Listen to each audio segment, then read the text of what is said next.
welcome back, everybody.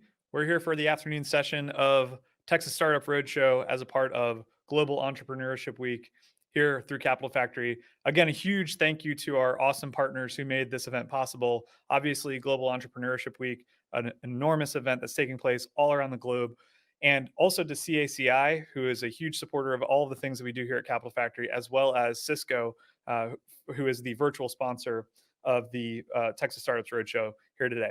All right, so you're here for our last session of the day, which is the Startup Showcase, and that is going to be presented to you by one of our favorite people here at Capital Factory on the strategic accounts team, our corporate venture associate, Courtney Rial. So Courtney, why don't you join me here on stage? How are you? Thanks, John, good to see you. So excited for this last event of the day. Couldn't picture a better one myself. We have a really great lineup. Yeah, absolutely. Before we get into that, why don't you tell us a little bit about what you do here at Capital Factory? Yeah, great question. So my role at Capital Factory is to get to know the coolest and the brightest and the most up and coming startups here in Texas, and then to help those portfolio companies get connected into what we call our Innovation Council.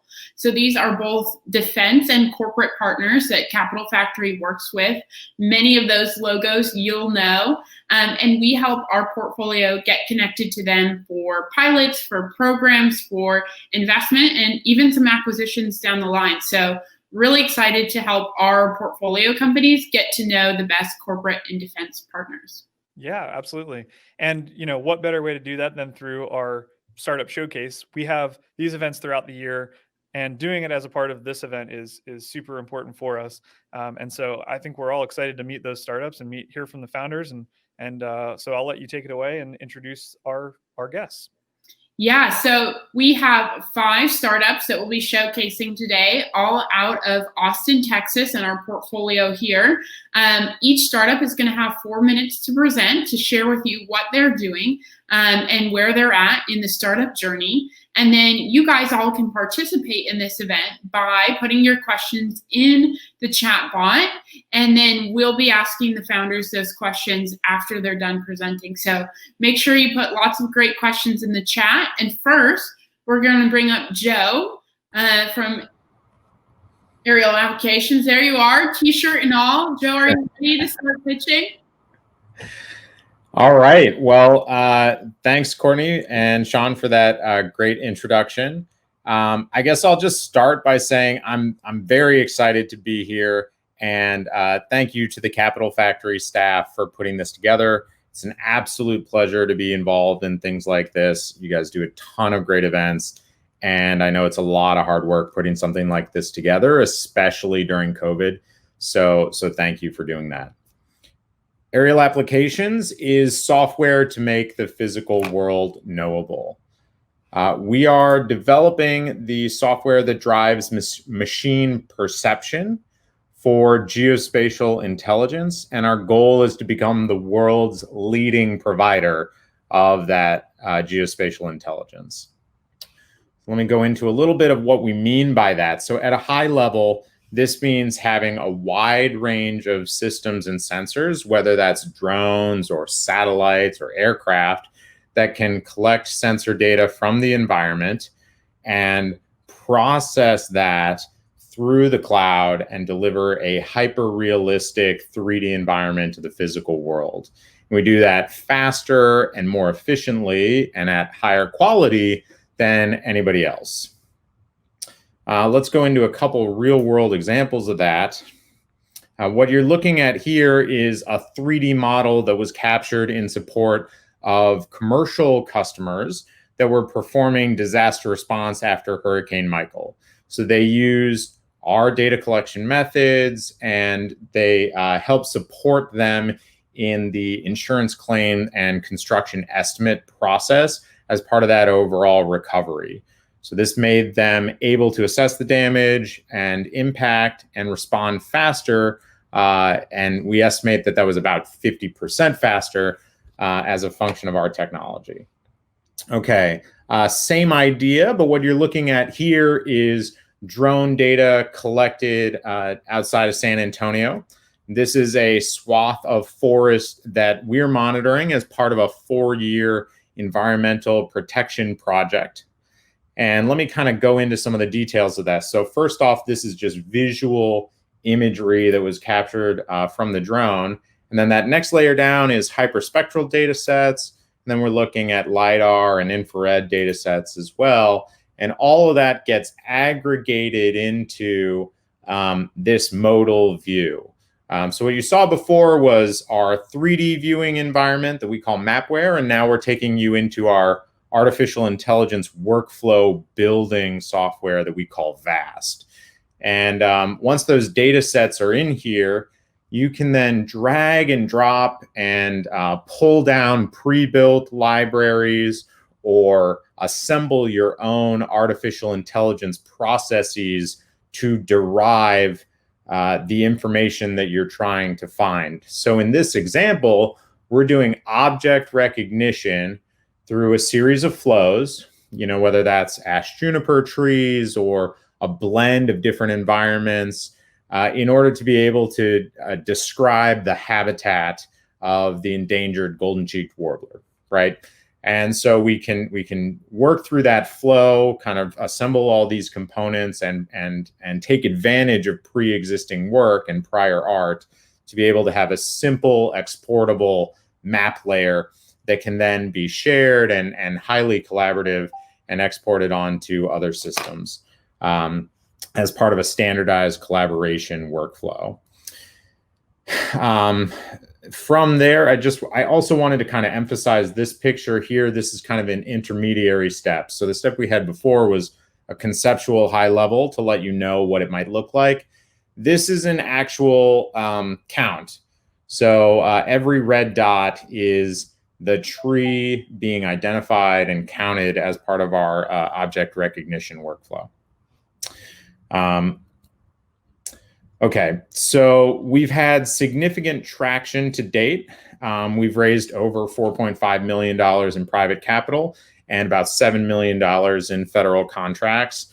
One of those being the StratFi Big Bets under Dr. Will Roper. And as a function of that, we have 2 out of 5 of the largest customers in the federal space. So just with the Air Force alone, we have the single largest customer with the largest data set in the largest market. And we are very excited to continue that expansion as we scale. So that's the 4-minute version. Thanks for listening. And I'm happy to answer any questions that you might have. Yeah, great job, Joe. Very interesting. So I'm curious, this is the Texas Startup Roadshow. So we're focused on Texas startups. Do you think that being here in Austin was, a player in you being able to win those large federal contracts? Do you think that's something you would have done or been able to do being in Silicon Valley or maybe on the East Coast? Yeah, so I think being involved with the Capital Factory has absolutely 100% contributed to our success as a company, especially being co-located with the Army Future Command. That has proved a tremendous asset. So we're very grateful for that. So grateful, in fact, that my daughter actually created a Capital Factory robot. I don't know if you can see that in my background. We love the robot. That's awesome. But she was very excited. We need to commission some of her work. It's beautiful. So where can people find you and find out more about what you're doing coming up in 2021? Yeah, sure. So I've got, first off, our website, aerialapplications.com. And then you can just email me directly if you have any questions and want to get more involved. So, I know this was a super quick kind of flyover. And I'm more than happy to take meetings with prospective clients or investors to kind of go into more details on the business. That's awesome. And Aaron's chatting me on the side here that we're getting a lot of love for the robot. So your daughter might be in business with growing these robots. We did get one question from the group is kind of what stage in revenue are you guys at? Kind of what's the short-term goal and what revenue are you looking to achieve here in 2021? Yeah, sure. So we're going to close the books at about 2.5 million which is up from 700K, and we think we're on track to do about 9 million next year. It's going to be a good year. Lots of robots, lots of revenue. Yeah, feels good. Perfect. Well, thank you, Joe, so much for jumping on. We're always excited to have you, and thank you so much. All right, sounds great. Thanks, Courtney. So we are going to bring up our next startup. That is going to be Jeff with Apptronics. Hey, Jeff, how's it going? I'm doing pretty good. Can you guys see my screen okay? We can see you. We're waiting on your screen. There it is. And feel free to get started whenever you're ready. Okay, perfect. Well, that was a great segue into what we're doing here at Apptronic, talking robots. So my name is Jeff Cardenas, and I'm one of the co-founders of Apptronic. Apptronic is a spin-out from the Human-Centered Robotics Lab at the University of Texas. We got started in about 2016, so we've been going for about 4 years now. And the goal of the company was to build robots that can do anything that a human can do, but does all the things that we don't want to do. So in robotics, we call that the 3Ds, the dull, dirty, and dangerous. And we've essentially been bootstrapped up into this point. So we've booked about 10 million in revenue to date. This year we'll do about 3.5 million in revenue, up from about 2 million last year. So have had pretty good, exciting growth. And essentially what we've done is use non-dilutive funding, both public and private, to build out a core robotics platform. A simple way of thinking about it is robots for the age of AI. So we've been advancing both the hardware and the software side of robotic systems, making them more capable, more affordable, and have had some really pretty big breakthroughs along the way. So we got started with NASA doing liquid-cooled humanoids. That led us to get into working for Special Forces and SOCOM, they wanted an Iron Man suit. We didn't quite get to Iron Man, but made a good try at it and have really advanced sort of the state of the art for exoskeletons. And essentially along the way, while we're doing these really difficult systems, we made a breakthrough in a new way to build robotic systems that initially applies really well for robotic arms. And that's really the setup for a go-to-market, and really where you'll see Apptronic going over the next few years is really taking this new arm to market. And so kind of the setup for that is that if you look at robotic arms and industrial robotics, it's really traditionally been confined to the factory floor. So the classic industrial arm was built in the mid-'80s, and there really hasn't been a ton of innovation in terms of robotic arms to date. What we've done is basically add more sensing to these types of arms and made them easier to program, but the fundamentals have really not changed. These arms are really designed to be bolted to the ground and plugged into the wall and stay in the same place and do somewhat repetitive tasks over time. The shift from manufacturing to the warehouse is really largely enabled by adding perception, so putting a camera on the arm, which allows you to pick different types of objects. And at Apptronic, what we're really doing is trying to think about, so what's next? What's next beyond the warehouse? And so we've developed a full stack solution, an arm plus perception-based AI for outdoor environments. And we're really going after field logistics. And so Joe talked about, what an experience it's been to be part of Capital Factory and to be working in the Defense Innovation Center. We've got a great relationship with the Army, and we were recently selected to work on their field artillery autonomous resupply. So working on using automation to fully automate the resupply of artillery for a new system that they have. And our goal is 3 times the current speed of what soldiers can do in brute force. Soldiers today are breaking a lot of the OSHA rules. I think it's 50 pounds that is the max lift for OSHA. And these soldiers are lifting, each one of these rounds weighs about 100 pounds. And so getting soldiers out of those jobs and getting them into different jobs is sort of a key focus for this. And the technology that we're building is designed to really work in extreme environments and work, both the AI and the hardware. And so that's got huge applications all throughout field or mobile logistics and a number of other applications. And so we actually are raising our first round right now, our seed round. And that's really the focus of the round, is how do we take what we're doing and building for the Army and apply that to up the chain throughout the Army We have a small contract with the Defense Logistics Agency as well, and then across the board to commercial applications as well. And that really just sort of scratches the surface for what we're aiming to do at Apptronik. We want to build some real Capital Factory robots, some real humanoids. And the idea is, as we get this arm out into the world and start interacting in these use cases, all of that's building a broader system that will allow us to tackle more and more complex opportunities over time as we start to get into larger fleets and different morphologies of robots. And that is what I have. I'm not sure if I'm at my time, but if you guys have any questions, reach out to me. My email is Jeff Cardenas, JEFFCARDENAS @apptronik.com, and we'd love to hear from you. Thank you. Great job, Jeff. Thank you so much. So I'm curious, with a technology as diverse as you guys have, you can do many, many use cases with it. How do you guys stay focused? There's only so many hours in the day, so many resources. How do you guys stay mission aligned and not get too distracted? I mean, you have to start with the customers. So you have to get out there. There's a saying, if your market's everyone, your market's no one.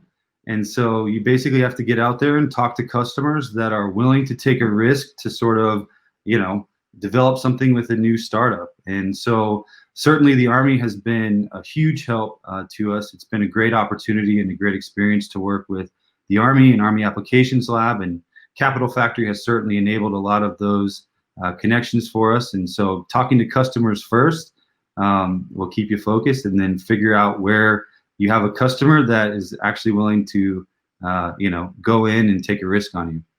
That's awesome. I like the way this question is phrased. Who are your competitors and how are you smashing them? What makes you guys unique about what you're doing in your approach? So the focus for us for how to go to market, so we essentially have built a better robotic arm that's really lightweight and allows you to do mobile tasks. So the way that we've chosen to go to market with that is, what can we do with this arm? Instead of competing head to head against the classic robotic arm companies, or the robot as a service companies in the warehouses, what can we do that nobody else can do with this solution? And so that's why the focus is on industrial field logistics. So we've got a number of competitors. We tend to look at folks like Boston Dynamics and Agility Robotics, folks that are doing general purpose, really versatile dynamic robots as our key competitors. But there's a number of folks. This is a very hot space right now, so there's a number of folks from all around. Yeah, and I love that robots as a service is becoming a whole industry. It's a great term, and we're excited to see all that you guys do. So thank you, Jeff. We appreciate you jumping on today, and great to see, as always, what you guys are up to. So next, we're going to bring up Tim with Renew Robotics. Well, thank you, Courtney. I'm glad that everybody loves robots, and robots as a service is definitely where we're at. So hey, we've got a theme today. It's like someone planned this. Tim, we can see your screen. You're on the presentation or presentator mode. So if you want to just go to full screen. Uh-oh. Okay. I'll have to.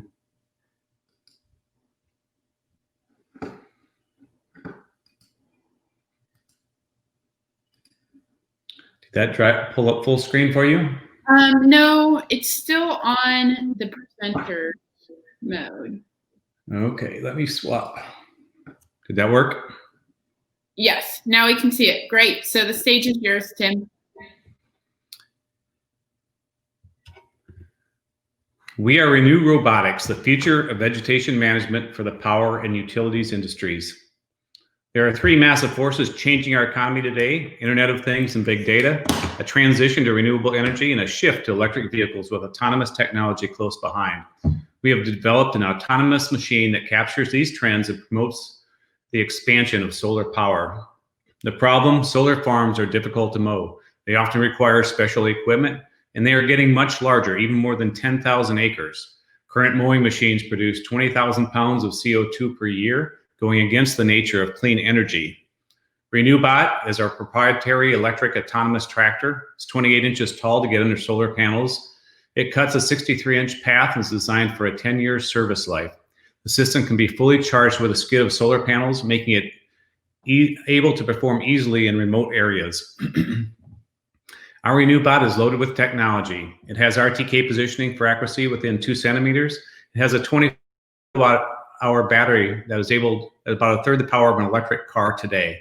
It uses multiple sensors, including LiDAR, as a vision system to determine objects in its path. Wireless data allows the system to be accessed and upgraded at its home location. We are not just a hardware company. Our software, with over 2 million lines of code, makes us a comprehensive fleet management platform for autonomous systems. We monitor all units, can provide continuous reporting on performance and maintenance requirements. Our platform allows us to provide different levels of access to asset owners, maintenance technicians, and operators using phones, tablets, and computers. The market opportunity is huge. Landscaping in the US is a $99 billion business. We mow a lot of grass. The total available market in the US is $24 billion. The solar market is about a $300 million opportunity owned by the same asset owners. We quickly move into power plants and power transmission worth $1.5 billion. The next market we'll go after is airports at $1.4 billion. There is nothing in the autonomous market today that compares to RenewBot's technical capabilities for the solar industry. Our competitors are unable to tackle this problem as effectively and efficiently as we have. Small autonomous mowers only cut about 1.5 acres. Remote control mowers must have operators nearby, and our real competition is commercial grade mowers and zero-turn mowers. Our system is fully autonomous and able to maintain up to 200 acres per unit, a large amount of area for full autonomy. We have a highly profitable business model. A typical customer with 80 megawatts would have about 800 acres to maintain. An asset owner today would typically pay around $211,000 per year to maintain that property. Our program would cost $147,000 per year, saving 30% over 5 years with a service model, or $137,000 per year, saving 37% over 5 years with a purchase model. Our team is a group of experienced leaders with backgrounds that reach NASA, Southwest Research, Illinois Toolworks, and SunPower. We have launched dozens of new products. We have more than 20 years of combined experience in the solar power plant operations management. Our development team has over 20 years of experience in autonomous vehicle engineering. With our experience in the field, Renew Robotics has an end-to-end understanding of vegetation management and how to meet utility solar plants' various needs. By closing the current round, we are on track to hit $500,000 this year, with a potential for over $100 million in a few years. You may ask, how can we reach this level of growth? We already have proposals out for more than 100 units. After initial pilot programs, customers expect to expand use quickly, and the solar industry is growing fast. We have gained sizable traction. We have revenues from our first pilot systems of $250,000 at the end of 2019. We have LOIs with 7 energy companies, indicating $42 million in potential revenues. We have raised $750,000 in previous rounds, and we have an open round currently. We have received $225,000 in grants and vouchers for winning the American-Made Solar Prize. We have proposals submitted for more than 100 machines worth over $40 million. We have pre-sales of Generation 3.0 system of 3 units with additional 2 units committed. Come join us as we power the future of renewable energy. Great job, Tim. Thank you so much. So one question that we have from the audience is, are you guys planning on using this tech for any other forms of maintenance? How do you guys think about expanding into maybe different product lines or things like that? Or is what your guys is doing now is a big enough pot to go follow? No, we have a lot of areas we plan to expand this. You can imagine this is a tractor that you can put almost anything on top of. The next unit that we have already put together some concepts for is an inspection system. It'll be able to go out in solar farms and inspect solar panels, look for wildlife and animals and insects, look for loose wires, look for bolts that are loose, things like that. We have a plan for a cleaning system. We'll also have one that does spraying and then inspections as well. Security is another one close behind. So there's lots of things we can do way beyond what we're even doing in the solar industry. Yeah, I agree. There's a lot of exciting things coming your way. So how did you guys, this is often a question of really great teams, is how did you guys all find each other? You have a really experienced team with a great background. How did you orchestrate all of that? Well, thank you. That's a great comment. You know, my background was running R&D for a large company under the Illinois Toolworks. I reached out to a friend of mine when I was looking to start a business, and he was in the solar industry, and he brought up this need, and that's my founding partner, Mike Hyman. We quickly reached out and looked to connect with people, and luckily I got a hold of several people in the area that had the right type of experience. It took a while, but there was a lot of conversations, and we brought in a good team with the right people to make this happen. That's awesome. And with the theme of today of the Texas Roadshow, what has it been like as a Texas-based startup to raise capital during this time in the world? What have you found works well, and kind of what are you learning? Well, that's a great question. So it's been a challenging time to raise capital. We raised some early on, and this was a difficult year just because of COVID. But we're starting to get a lot more traction, a lot more interest, I think, because of kind of the end of elections, as well as some type of vaccine getting ready for COVID. We're starting to see venture capital loosen up a little bit again. So I think things will turn around. It always seems to be easier if you're in California or some other place. But I think Austin is really starting to have the right type of momentum to change that. And we hope to be part of that process as well. Yes, well, we're very excited to have you, Tim, and thank you for presenting. We are going to we have one more question coming in. Okay. Awesome. Other than raising other rounds, do you feel like this is the biggest thing your company needs? I'm assuming that they're asking if, hey, what's the most important thing you're focused on right now? Is it raising capital, or is there other things, with 2020 that you're feeling pulled in different directions? It really is raising capital. We have customers lined up, like we talked about there. We have people interested in many units, but we need to grow our team. We need people in place to make that happen. So it's raising capital to make that happen. That's awesome. And are you guys hiring at the moment? We have a great audience full of ambitious people here in Austin and in Texas. So if people want to apply to join your team, how would they do that? They would just contact me at tim.mattis@renewbot.com. So my information was on the screen before. Awesome. Well, great. Well, thank you so much, Tim. Great to see you and great to hear how things are going. Next, we are going to bring up Ari from TaxTaker. Hey, Ari. Hey, Courtney. How's it going? Doing well. How are you?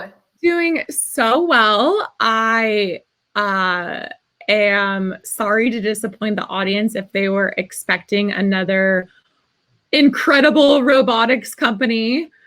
But I promise to not bore you too much around tax and accounting for the next 4 minutes.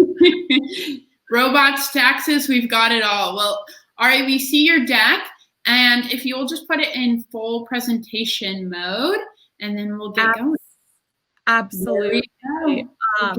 All right, great. So hi, everyone. Thanks so much for some of your time today. Really excited to be here with all the amazing startups showcasing today. It's a treat. I actually get to work with robotics companies all the time on the tax credit front. And one of the folks that presented today was actually a client. So super fun. But we're TaxTaker, and we're helping startups save money with tax credits and incentives. So it's not a surprise that startups need all the resources that they can get. With the state and the climate of the pandemic, obviously, there's been some challenges with fundraising, and companies have never looked for government funding more than they ever have in 2020. And so there are a lot of avenues for non-dilutive funding, as kind of mentioned in some of the earlier showcases. But there's this one thing, it's called the Research and Development Tax Credit, which is actually available to any startup that's developing products or technologies. And the really neat thing is it's for the life of their business, so long that they're continuing to improve upon their technology. Something really big happened with legislation a few years back, and now unprofitable or pre-revenue startups can actually take advantage of tax credits. I don't think anyone's here today to get into business, to be thinking about their accounting, let alone their tax. But the problem with that is that it means that companies miss out on a lot of money. So because startups are grossly underserved and cash strapped, they're not typically aware of some of the tax advantages and programs out there for them. So the problem with that is that they don't realize they qualify, they leave billions of dollars on the table. And then when they do find someone to help them, they often have to outsource, spend a lot of time on it, and spend a lot of money with a specialist. And it's no small change either. The IRS actually expects, just on this one tax incentive program, to distribute over $150 billion over the next 5 years alone.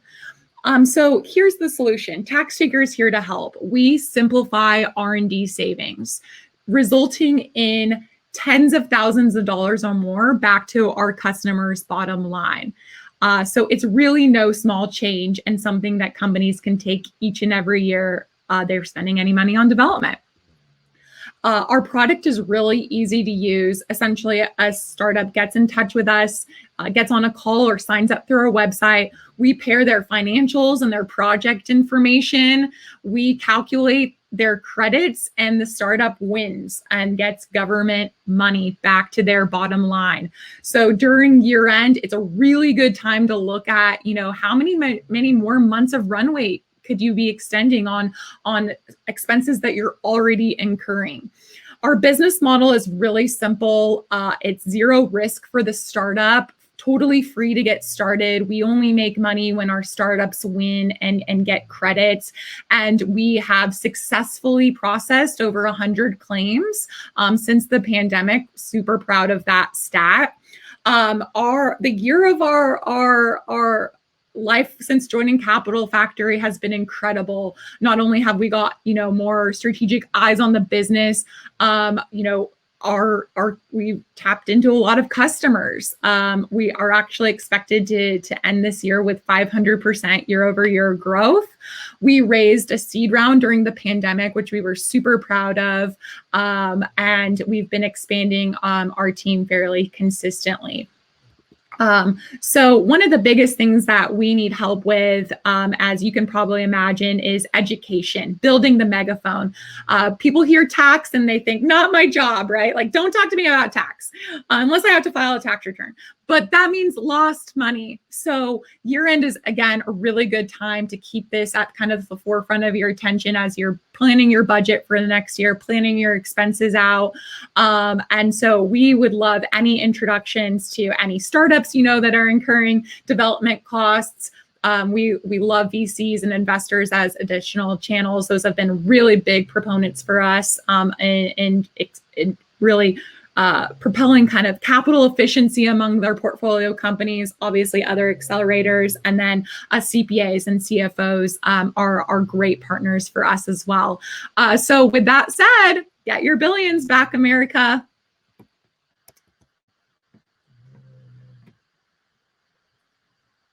Awesome. Great job, Ari. And it has been so fun to watch you over the last year just grow and build that megaphone here at Capital Factory. And it's really exciting to watch you help the other portfolio companies and startups within Texas be able to get their $1 million back. So question number one I have for you is, what has COVID been like on your business? I assume that there's lots of startups that are trying to figure out how to stay alive and figure out, how to get their dollars back.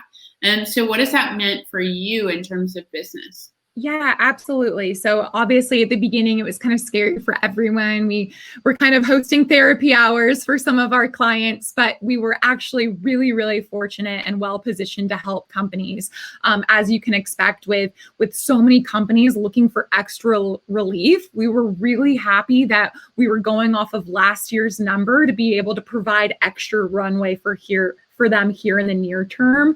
So we actually saw our growth really pandemic be a catalyst for our growth. It was kind of an unexpected trajectory for us, but we were really happy that we could help in some small way and support these clients. That's awesome. Well, and I'm also curious, how much are these startups getting back in capital, and what's the typical startup that's able to get money back from this tax break? Absolutely. So it's probably one of our most fun KPIs because we can actually attribute a real dollar amount to our success for our clients. So our average client is a seed stage company that it receives $43,000 back their first year working with us. But we have clients that get excited about $6,000 all the way up to $300,000 or more. I think our largest one was close to 400 this year. So really any dollar amount, when you're a startup, every dollar counts. And we've already saved $5 million just in this last tax season for our clients. So super stoked on that metric. That's awesome. Well, someone here in the chat wants to know how to get a hold of you and how to get a hold of their tax breaks. So Yes. know the best way to get a hold of you and your team. Absolutely. It's super easy. It's just my name, Ari, at taxtaker.com. Easy as that. Well, my next question for you is, if startups didn't use TaxTaker, how would they figure out what was the process beforehand, before TaxTaker, of how startups figured out how to get this money back, and kind of why did you start TaxTaker? How did you figure out this problem? Sure. Yeah, it was kind of one of those things that hopefully a CPA had heard about it, or they had worked with some specialist, or maybe they came from a Big Four, so had a little bit of familiarity around it, and was bringing it to their attention. So we even see that there are specialty practitioners across the country, but they often, they can't reach out to every single one of their clients, let alone be able to help every single one of their clients based upon the size of their company and their industry.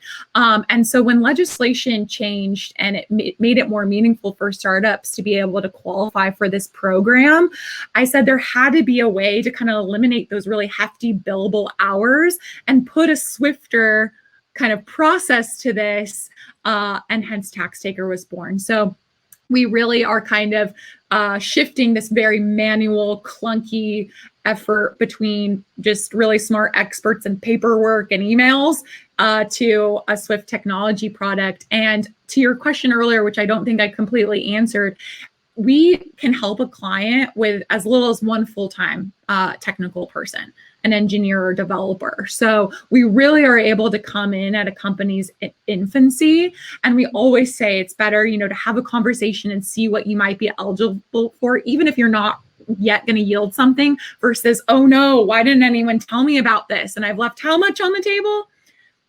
So yeah. That's awesome. Well, hindsight on tax saving is never helpful. So email Ari and let's get everyone their capital back. So thank you so much, Ari, for being on. Thank you. Going to bring up our last founder from Varuna. Say, are you there? Yes, I am. Can you hear me okay? I can hear you and see you. And then we'll just bring up your deck in one moment. I will pull that up. No worries. See my screen? Yes, we can. Awesome. The stage is yours. Awesome. Thanks so much, Ari. Good to meet you all, everyone, virtually. First off, thanks to Capital Factory for the time and opportunity here. My name is Shay Fabade, CEO and co-founder of Varuna. And at Varuna, we bring visibility into water system operations so they can deliver clean water to you and I consistently and efficiently. Most water systems, the US has about 52,000 water systems of varying sizes. Most of the small and medium-sized water systems currently, for the most part, know what's going on within their water treatment plant. They treat the water, they measure the contaminants they use within the plant, but once that water is pumped out into pipes that bring them to you and I, they lose visibility into what's going on. They send a guy in a truck to a sampling station, which is that image you see on the left there, and that is an actual sampling station from one of our customers. There are tens of thousands of these across the US, if not millions, actually. And on the right there, what you see is the logbook. That truck driver records the data he captures from that location into. As you can imagine, what that means is, one, it's an inefficient process. It's not real time. They don't really know what's going on, which is how you end up with water quality problems, along with infrastructure issues, obviously. You end up with water quality problems, and 53 million Americans drank contaminated water last year. 42,000 water systems had a violation of some sort due to these inefficiencies and the lack of visibility into the real-time state of water. And sadly, you probably all remember, we had some fatalities as a result of this in the Houston area just under a month ago here. So what we do at Varuna is simply this. We drop sensors into critical points within their distribution system. We pull the data from those sensors into our intuitive AI-powered dashboards that allow them to, one, know what's going on in real time, alert them into any possible issues they might have with their water quality. And as we gather more data, we're starting to build out predictive models that tell them where they might have a problem. And fundamentally, we're changing the way they run their water systems. We're taking them from physical system insights sporadically to digital monitoring twins that show the performance of the system in real time. This schematic just shows old approach versus Varuna. We increase their efficiencies, improve their operations, and we reduce violations. And it's a big market. As I mentioned, 52,000 water systems, about a $4.5 billion market for the product we currently provide. And we're well on our way to capturing some of that market. We saw traction during COVID. Remote monitoring became a critical issue for a bunch of utilities. And we also signed an MOU with the largest investor-owned utility in Mexico called Rotoplas. It's a New York Stock Exchange listed company. And our pipeline is robust as we push into customer acquisition in 2021. With a team of experts in their field, full stack developers, customer success experts, and chemists with who actually work for water utilities and know exactly what we should be looking for in the system. And we're well on our way to pushing towards this future state where Varuna is the operating system, the digital performance system for water utilities across the US and the world, hopefully, preventing contamination in water delivered to over 50 million people. Once again, thanks for the time, and I'd love any questions you have. Yeah, great job. Thank you for presenting on that. We're super excited about what you're doing at Varuna.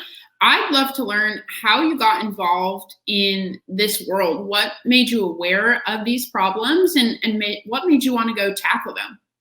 Yeah, so I'd spent about 18 years of my career on the power utility side. I used to be an operations engineer for a power plant that served about 500,000 residents in the London area. And power is closely tied to water, but water doesn't get as much attention as power does. So a lot of money gets spent on the power side in terms of innovation. And I believe it was 2 years ago now, we had some water issues in Austin. A few years before that, we'd had Flint. And the more I dug into it, I realized this is a much bigger problem than most people know. And even solutions that are being provided aren't going to the small and medium-sized cities, and hence my desire to solve that problem. Well, it's an important problem to solve, and we're grateful that you're doing it. I'm curious, kind of, who's your target market? Who is really the right segment for Varuna? Yeah, it's a really good question. We target cities or towns that have between 5,000 to about 60,000 residents. We go as high as 100,000 in some cases, but we find our product is right sized and right priced for between 5,000 to to 60,000. And this is partly because those size cities and towns don't have the resources to send many guys into the field to go sample their water. And they don't have the big budgets like the cities of Austin and DC might have, but they need the product we provide as well. That's awesome. And then one last thing, COVID's affected everyone. I'm curious, how does it affect the world of water? What have you guys seen as we're kind of all rethinking how we're doing things? Yeah, it's kind of been a wild thing. So commercial water usage has dropped because we're all working from home, a lot less manufacturing and things of that sort. But residential usage has increased, which means we're needing higher service level quality from the water systems. And now the employees, the technicians can't, many of them are working from home. So remote monitoring has actually become more of an issue that they need, more of a solution to the problems they have so that they know what's going on in real time. And we would normally, before COVID, go deploy the sensors ourselves. COVID actually allowed us to start shipping it to the utilities and they self-install, which has been great for our costs, frankly. Yeah. So it's been just accelerating a bunch of things we've been trying to preach to the water systems. Yeah, that's awesome. Well, COVID's definitely been a hard year, but it's interesting to see through all of the startups who have presented today, how it's kind of, you know, forced or moved or helped different startups be able to do things like, hey, we're going to ship this to our end customer and they can install it, and be able to find all these kind of different holes or value adds that kind of force technology's hand, making us all a little bit better use cases and customers. So thank you again for presenting. Super great to see you. Glad to hear things are going well. And thank you for being here.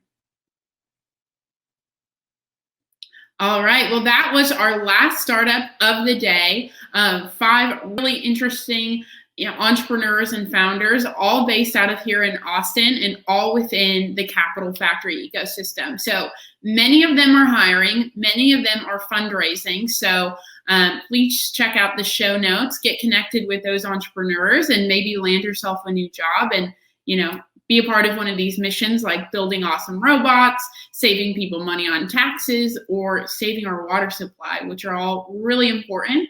And it's going to be really interesting to see what those companies do here in 2021. So you guys might be wondering in the audience, how could I have a company in Capital Factory? How could I be part of this ecosystem? So Capital Factory, we're both a co-working space, an accelerator, and a fund. So we help startups at all different stages of their business become successful here in Texas and in Austin. So if you're interested in joining our accelerator, we work with late-stage companies like the ones you all just saw in a variety of different industries that are trying to build successful venture-backed businesses here in Texas. So a couple of ways that we help out our portfolio companies as we introduce them to our investor and our investor network, which is about over 1,000 investors here in Texas, and then, of course, on both the coasts.